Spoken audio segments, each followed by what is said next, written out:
नलखेड़ा तहसील के ग्राम लटूरी गहलोत में सोयाबीन की फसल में भारी त्रासदी देखी गई।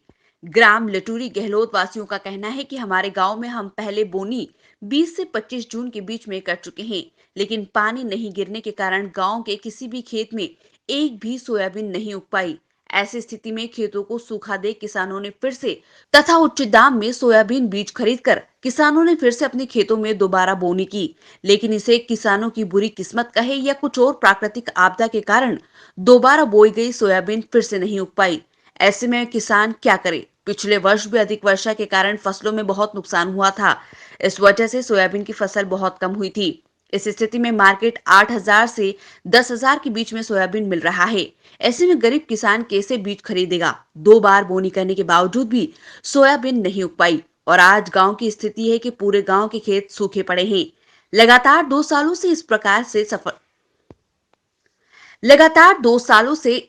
से फसल खराब हो जाने पर तथा 2 बार बोनी करने पर भी फसल न उगने पर किसानों की बहुत बुरी हालत हो गई है। ऐसे में गरीब किसान खाने के लिए तथा और जरूरी चीजों के लिए क्या करेगा?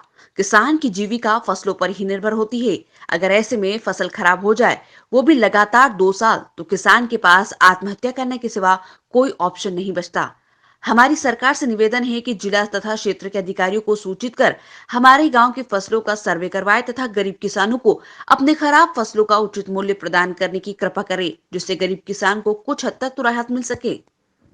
हम सभी ग्राम लटूरी गहलोत के किसानगण हमने तारीख 22 से 25 जून के बीच में बोवनी की थी। उस समय पानी नहीं आया, वर्षा नहीं होने के कारण हमारे खेत सूखे रह गए और फसल नहीं उग पाई। उसके बाद जो है 40 और 45 दिन के अंतराल में पानी आया और उसी बरसात में हमने जो है फसल बोई और उसमें पानी की अधिकता के कारण हमारे खेत जो रह गए हैं ये इस प्रकार से रह गए हैं। ये आप देख सकते हैं, यहाँ एक फसल का एक पौधा भी नहीं उगा। तो हम माननीय मुख्यमंत्री जी से, हमारे कृषि मंत्री जी से और वित्त मंत्री जी से ये निवेदन करना चाहते हैं, हाथ जोड़कर निवेदन करना चाहते हैं कि वे माननीय तहसीलदार महोदय नलखेड़ा को आदेशित करें कि वे ग्राम लटूरी गहलोत में उचित मुआयना करें जमीन का और फसल का और हमें उचित उसका मुआवजा प्रदान करने की कृपा करें और तुरंत से तुरंत करने की कृपा करें। यूं ना कि लंबा समय फाइल और कागजों में हो जाए, जल्दी से जल्दी हमें इसका मुआवजा प्रदान करने की कृपा करें माननीय मुख्यमंत्री जी।